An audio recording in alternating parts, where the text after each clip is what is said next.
নাসির, আপনার কাছে ওই বিষয়টাই যাই যে আমরা দুজনের বক্তব্য তো দেখলাম, আপনার আগেও কথা শুনলাম। তাহলে তো বিষয়টা এরকম, মানে এই বিষয়টা নিয়ে পরস্পর আপনারা বিরোধী অবস্থানে চলে গেছেন, ছাত্র শিবির এবং ছাত্রদল, ছাত্রদল এবং ছাত্র শিবির, আমরা সভাপতি এবং সাধারণ সম্পাদকের বক্তব্য। তাহলে অন্য কি কোনো উদ্দেশ্য কারোর থাকতে পারে? মানে আপনারা কি মনে করেন, বা থার্ড কোনো পার্টিকে এখানে আড়াল করার কোনো প্রচেষ্টা কি আছে, মানে যাদের দায় দায়িত্ব নেওয়ার কথা বা যেখানে অনুসন্ধান চালানোর কথা? এটাই দেখুন, আমি তো খুবই বিস্মিত। সেটি হচ্ছে, ধরুন আমার সহকর্মী হত্যাকাণ্ডের শিকার হয়েছে, আপনি প্রতিবাদ করুন করুন অথবা না করেন, এটি আপনার ব্যক্তিগত বিষয়। শিবির প্রতিবাদ করতেও পারে বা হত্যাকাণ্ডের বিচার চাইতে পারে, বা সে নীরব থাকতে পারে যে আমি হত্যাকাণ্ডের বিচার চাই না। তো এই আমরা তো সেই বিতর্কের মধ্যে নেই। শিবির অহেতুক এই হত্যাকাণ্ডের বিপক্ষে একটা ন্যারেটিভ দাঁড় করিয়ে তারা এখানে অবস্থান নিয়েছে। ধরুন বাংলাদেশে তো অনেক ছাত্র সংগঠন রয়েছে, বামপন্থী অনেক ছাত্র সংগঠন রয়েছে, অনেকে আমাদের এই সাম্য হত্যাকাণ্ডের বিচারের বিষয়ে তারা বলেছে, তারা প্রেস রিলিজ দিয়েছে, অনেকে আবার দেয়নি। ধরুন এই হত্যাকাণ্ডের বিষয়ে তারা নীরব রয়েছে, সুতরাং তারা তো এখানে প্রাসঙ্গিক না। কিন্তু শিবির যেটি করেছে, আপনি দেখেন শিবিরের সভাপতির বক্তব্যে তিনি উল্টো যেটি বলার চেষ্টা করেছেন যে এইখানে তো মাদক বিক্রি হয়, তিনি একটু কৌশলে তিনি বোঝানোর চেষ্টা করেছেন। শুধু তিনি তো একটু কৌশল করেছেন, কিন্তু তার যে সকল বট আইডি থেকে শিবিরের প্রপাগান্ডাগুলি তৈরি করে, তারা অ্যাগ্রেসিভলি সাম্যকে বোঝানোর চেষ্টা করেছে যে সেইখানে মাদক নিতে গিয়েছে, সে এত রাত কেন সেখানে যাবে, বা মাদক বিক্রি করতে গিয়েছে।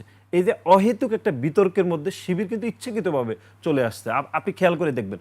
সুতরাং আমাদের বিষয় হচ্ছে এখানে যে আপনি তো প্রতিবাদ নাও করতে পারতেন, আপনি নীরব থাকতে পারতেন। অনেক ছাত্র সংগঠন রয়েছে না, তারা কোনো কোনো ব্যাখ্যাই দেয়নি বা তারা বিচারও চায়নি, তারা নিরপেক্ষভাবে রয়েছে। জেনেক্সে শিফট করো, লাইফকে লিফট করো। সুতরাং শিবির এখানে ইচ্ছাকৃতভাবে সাম্যর হত্যাকাণ্ডের বিপক্ষে তারা নিজেরা এক ধরনের ন্যারেটিভ দাঁড় করাচ্ছে যে সাম্য এত রাত কেন সেখানে গিয়েছেন, সেখানে মাদক বিক্রি হয়, যেটি শিবিরের সভাপতি এখানে বলার চেষ্টা করেছেন। সুতরাং এগুলো তো এখানে প্রাসঙ্গিক ছিল না। এই প্রাসঙ্গিকতার কারণে বাংলাদেশ জাতীয়তাবাদী ছাত্রদল শিবিরের এই এই যে ন্যারেটিভ দাঁড় করাচ্ছে তার বিপক্ষে আমরা অবস্থান করছি। আমি মনে বুঝাতে পেরেছি এখানে একটা বুঝতে পারি। বিষয়। আমার এই প্রশ্ন হচ্ছে শিবিরের কি স্বার্থ? আপনি বলছেন তারা কেন ন্যারেটিভ দ্বারা করাবে, মানে এটি তো কোনো হতে পারে না। এটি এটি এটি একটা বিষয়, সেটি আমাদের যেটি মনে হচ্ছে সেটি হচ্ছে আমরা যখন এই হত্যাকাণ্ডের মধ্যরাতে যখন ঢাকা বিশ্ববিদ্যালয়ের মাননীয় ভাইস চ্যান্সেলরের বাসার সামনে আমরা একদম প্রাথমিকভাবে আমরা যে তাৎক্ষণিক বিক্ষোভ করেছি, প্রতিবাদ করেছি, সেখানে মাননীয় ভাইস চ্যান্সেলরকে আমরা দায়ী করেছিলাম যে বিশ্ববিদ্যালয়ের সর্বোচ্চ অভিভাবক হিসেবে তিনি কোনোভাবে হত্যাকাণ্ডের দায় এড়িয়ে যেতে পারেন না, এবং একই সাথে মাননীয় ফক্টরের আমরা পদত্যাগ চেয়েছি। আমরা বলেছি যে তিনি এই হত্যাকাণ্ডের দায় এড়িয়ে যেতে পারেন না। যখনই এটা আমরা সামাজিক যোগাযোগ মাধ্যমে দিয়েছি, তখন থেকে শিবির উঠে পড়ে লেগেছে, না এখানে কোনোভাবে মাননীয় ফক্টর জড়িত না, কোনোভাবে মাননীয় ভাইস চ্যান্সেলর জড়িত না। তারা এক ধরনের বিসি ফক্টরের পক্ষ হয়ে দাঁড়িয়েছে। আপনি খেয়াল করে দেখবেন তাতে শিবিরের কি? আপনি যেভাবে বলছেন আমার তো খুব গ্রহণযোগ্য, তাতে শিবিরের কি? শিবিরের এখানে একটা বিষয়, ফক্টর বা কারণ ভিসি নিয়ে তাদেরকে আসে যায়। অনেকে মনে করছেন যে ঢাকা বিশ্ববিদ্যালয়ের মাননীয় ফক্টর, মাননীয় ভাইস চ্যান্সেলর তারা শিবির দ্বারা প্যাট্রোনাইজ, বা তাদেরকে যে এখানে দায়িত্ব দেওয়া হয়েছে, বিশেষ করে মাননীয় ভাইস চ্যান্সেলর তিনি অনেকে বলছেন যে শিবির তাকে এই দায়িত্ব দিয়েছে, গণ অভ্যুত্থান পরবর্তী একটা অস্থির সময়ে শিবির এখানে জোর করে তাকে দায়িত্ব দিয়েছে। এবং ফক্টরের বিষয়ে অনেকে খোলামেলাভাবে বলছেন যে ফক্টর অতীতে শিবিরের রাজনীতির সাথে জড়িত ছিলেন বা এখনও জামাত ইসলামের রাজনীতি করেন।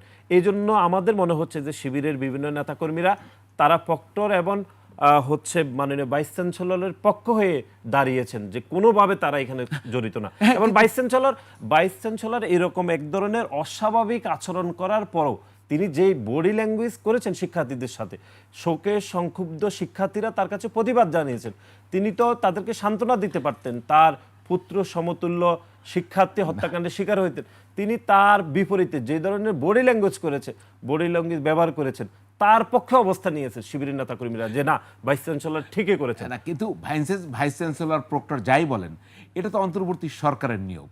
অন্তর্বর্তী সরকার তো শিবির বলেন বা তাদের বৃহত্তর সংগঠন তারা তো সেই সরকারে নেই। বরং যা অন্যদের অভিযোগ আছে যে এই সরকারে বিএনপির লোকজন আছে, বিএনপি নিয়ন্ত্রিত সরকার, সেখানে তারা কিভাবে নিয়োগ দিল? আপনি কিভাবে বলছেন এটা? কে বলছে যে বিএনপি নিতে? ঢাকা বিশ্ববিদ্যালয়ের মাননীয় ভাইস চ্যান্সেলর, মাননীয় প্রক্টরের বিষয়ে এটি অনেকাংশে শিক্ষার্থীরা মনে করেন যে ওনারা জামাত ইসলামের রাজনীতি করছেন বা অতীতে ছাত্র শিবির দ্বারা নিয়ন্ত্রিত ছিলেন, আসলে সেগুলো আমাদের কাছে মুখ্য বিষয় না। আমরা মনে করছি যে মাননীয় ভাইস চ্যান্সেলর যে আচরণ করেছেন, তিনি আরও স্বাভাবিক আচরণ করতে পারতেন শিক্ষার্থীদের সাথে, তিনি অভিভাবক সুলভ আচরণ করতে পারতেন, তিনি পিতা সুলভ আচরণ করতে পারতেন। মাননীয় ফক্টর তিনি আরও বেশি দায়িত্বশীল আচরণ করতে পারতেন। বিশেষ করে তোফাজ্জল হত্যাকাণ্ডের বিষয়ে ওনার উচিত ছিল ক্যাম্পাসগুলোকে আরও নিরাপত্তা করা, শিক্ষার্থীদেরকে আরও শৃঙ্খল রাখা। সেটি না করে বরং হচ্ছে এগুলোর এক ধরনের বিশৃঙ্খল অবস্থা তৈরি হয়েছে। এবং আপনি জানেন শরৎদি উদ্যানে এর আগেও একজন বয়স্ক মহিলা ঠিক 1-1.5 মাস আগে তিনি দর্শনের শিকার হয়েছেন, সেটি কিন্তু গণমাধ্যমে খুব বেশি আসেনি। এবং আপনি জানেন যে বাংলা একাডেমির যে রাস্তাটি, সে রাস্তাতে কয়েকদিন আগেও আমাদের নারী শিক্ষার্থীরা হয়রানির শিকার হয়েছে, তারা হচ্ছে ছিনতাইকারীদের কবলে পড়েছে। সেই বিষয়ে বিশ্ববিদ্যালয় প্রশাসনের খুব বেশি মাথা ব্যথা রয়েছে বলে আমাদের মনে হচ্ছে।